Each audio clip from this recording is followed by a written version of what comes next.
Retornando novamente, vocês devem se acostumar com esse movimento do levanta e sai, né? E o vídeo vai assim mesmo, né? Sem edição, que eu não sei trabalhar isso, né? De fazer edição de vídeo.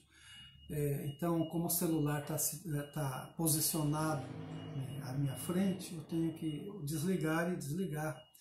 Então, vocês vão rir bastante, né, desse movimento, como do telefone agora há pouco, mas é assim. Então vamos à quinta parte do texto, que ele vai falar da justiça retributiva e do dinheiro, ou seja, a justiça como retribuição. Certo? Olha, ele diz assim, o Aristóteles, retribuição não é retaliação. Então aqui não é vingança. O Aristóteles vai falar disso. E pensando nisso, ele cita aqui um trecho de Radamanto, né, um jurista antigo, um legislador antigo. Radamanto dizia assim: se alguém sofrer aquilo que por sua ação obrigou a sofrer, terá acontecido justiça de modo correto.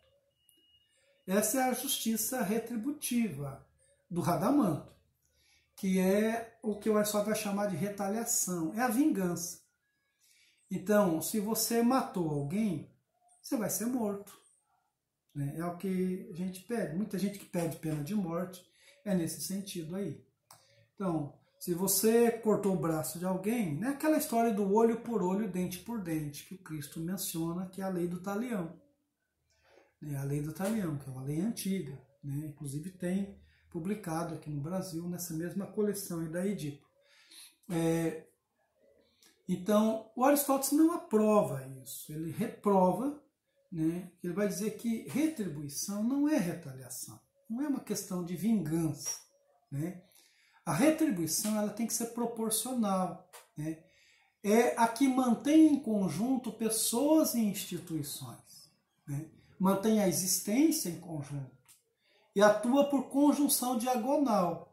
Então, por exemplo, naquele exemplo que eu estava dando, né? Tem o pedreiro, o sapateiro, tem a casa e o sapato, né?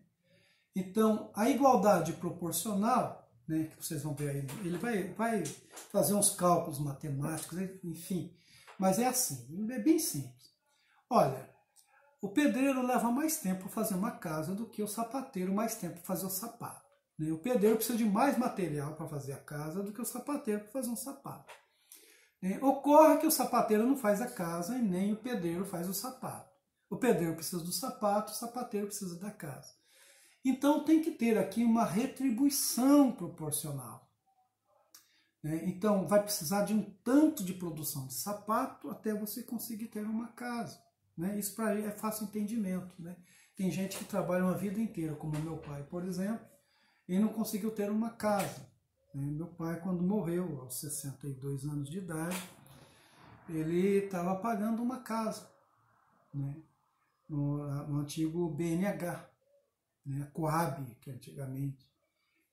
E foi o único bem que ele deixou para os filhos, 5 filhos que ele tinha. E uma casa que hoje está com minha irmã mais nova. Mas tem pessoas que trabalham a vida inteira e não conseguem ter uma casa. Mas o Aristóteles está dizendo isso, a igualdade proporcional é isso. A retribuição ela tem que ser recíproca. Então, você não pode exigir que um sapato só compre uma casa. São vários sapatos nesse sentido aí. Então, é preciso buscar um equilíbrio nessa relação entre o sapateiro e o pedreiro. Nada impede que o trabalho de um seja mais valioso do que o trabalho de outro. Por exemplo, o trabalho do pedreiro ele tem uma importância enorme. O sapateiro também. Mas a importância num produto, que um produto é e o outro, é muito diferente.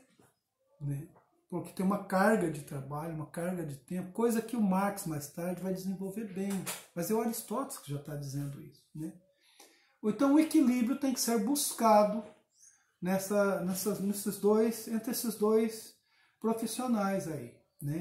Aí ele começa a falar aqui das perícias e das profissões. Por exemplo, entre 2 médicos é fácil. Um médico que trabalhe e que faça um serviço para o outro é fácil. né? Entre um médico e um agricultor já não. Porque o médico ele é um trabalho especializado. O agricultor talvez precise de menos especialidade para fazer. Então, conforme é a complexidade de uma profissão, também é a complexidade do custo que tem ali, e assim por diante. E aí entra aqui a questão do dinheiro, né? Na reciprocidade, você pode também fazer uso do dinheiro, né? Tudo que pode ser trocado tem de ser, de algum modo, comparável. Em vista disso, o dinheiro foi inventado. O dinheiro é uma consignação, né? A moeda, na verdade, ela é uma forma assim de... Ela é convencional, é uma coisa combinada, né? É uma coisa para troca. Então, ele diz assim, ó, o dinheiro é inventado porque nem sempre você pode transportar as mercadorias. Então, você consigna, com aquilo a pessoa pode comprar um tanto de uma outra coisa, né? Isso dá fácil entender. Então, sem dinheiro, né, nem troca e nem comunidade, eu acho. Então, sem dinheiro, dependendo da organização da sociedade, você não pode mais ter troca, comércio, né, porque não dá para você transportar os bens para fazer trocas por outros bens, assim por diante.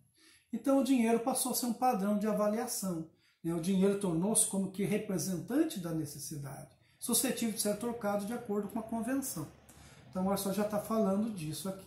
Mais tarde, depois, se vocês tiverem ocasião, né, o Marx vai escrever isso também lá no Capital. O que é a circulação do dinheiro, como é que o dinheiro é. Primeiro o ouro, né, e depois aí a questão mesmo do dinheiro moeda, o papel moeda e assim por diante. Então, o dinheiro em grego se chama nomisma, né? Nomisma tem o mesmo sinal que nomos, né? A mesma raiz. Nomos é lei, né? Nomisma, dinheiro. E nomos é lei. Então o dinheiro é algo definido por lei que passa a ser padrão.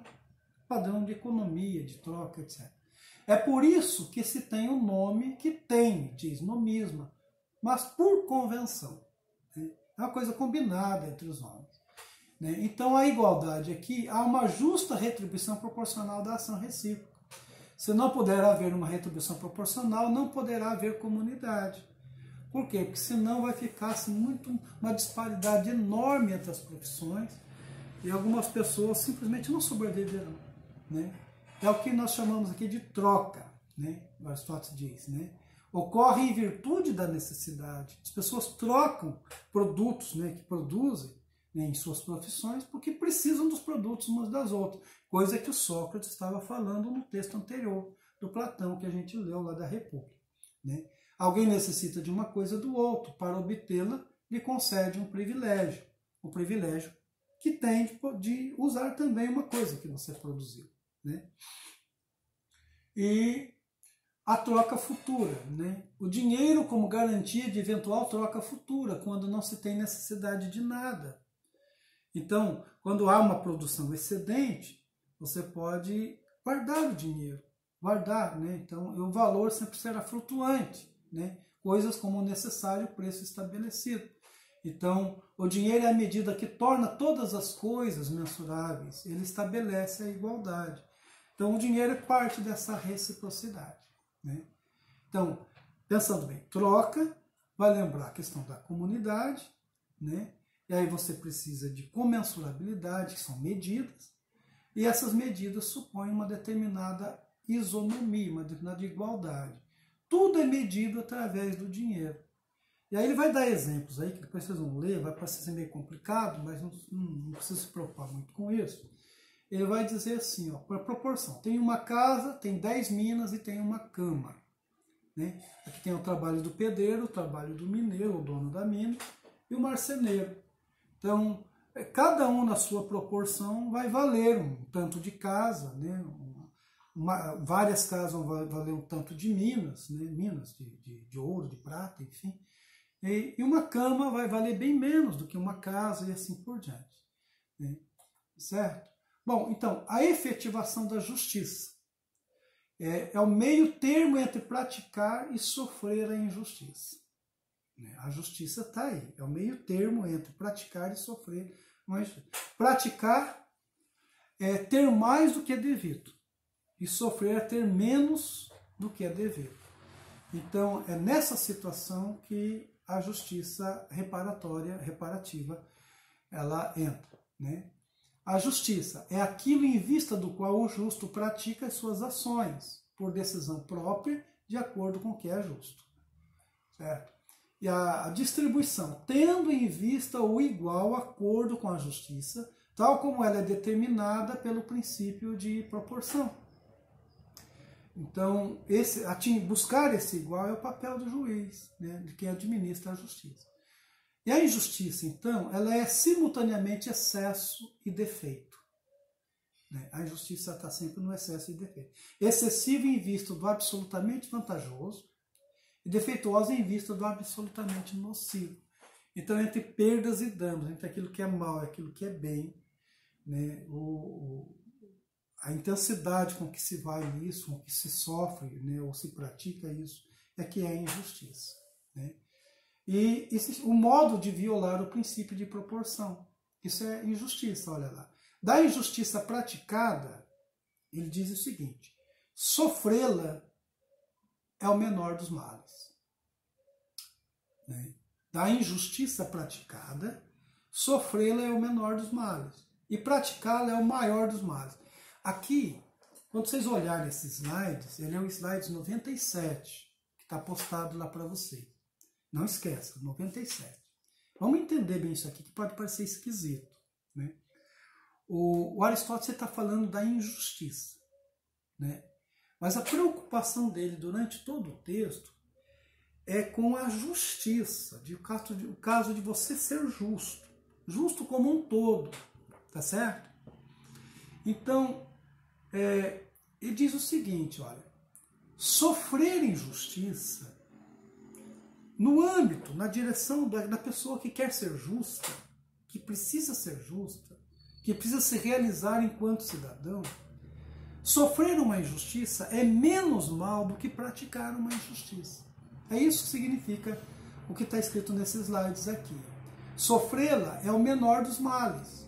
Praticá-la é o maior dos males. Em outras palavras, vamos dar o seguinte exemplo. É muito mais confortável para um pai, para uma mãe, ter um filho assassinado do que um filho assassino. Né? Assim, um pai e uma mãe podem circular numa sociedade muito melhor como vítimas, tendo um filho morto, do que circular como tendo um filho que matou alguém. Eu não me lembro aqui agora, mas existe um livro escrito, né, que esteve até bem pouco tempo aqui na nossa livraria, na livraria GEP aqui da cidade, um livro que era um tipo de acerto de contas de uma mãe. Era a mãe de um daqueles rapazes que, lá nos Estados Unidos, isso é muito comum nos Estados Unidos, que, né, pegou uma arma, entrou numa escola e saiu atirando e fez uma chacina. Né? E pense um pouco nas mães e nos pais desse tipo de pessoas. Né? Pensa assim na dor, na vergonha, né, na situação deles. Né? Eles perdem também uma vida social, porque todo mundo olha, né, é o filho do fulano que fez isso, né, aquele desgraçado que fez isso. O que eles não fizeram com essa criança, que ela criaram um monstro em casa, uma coisa assim. Né? Então eu estou exagerando assim para vocês entenderem aqui. O Aristóteles vai dizer assim, então do aspecto do justo, da justiça, né, você ser vítima de uma injustiça é um mal de menos. Mas você ser um que provoca injustiça, que provoca prejuízo, é um mal maior. Né? É nesse sentido que o Aristóteles está falando, e eu estou tentando aqui explicar para vocês, que espero que tenham entendido. Né? Tá certo? E aí com isso nós terminamos a parte quinta. Né? Certo? Até mais.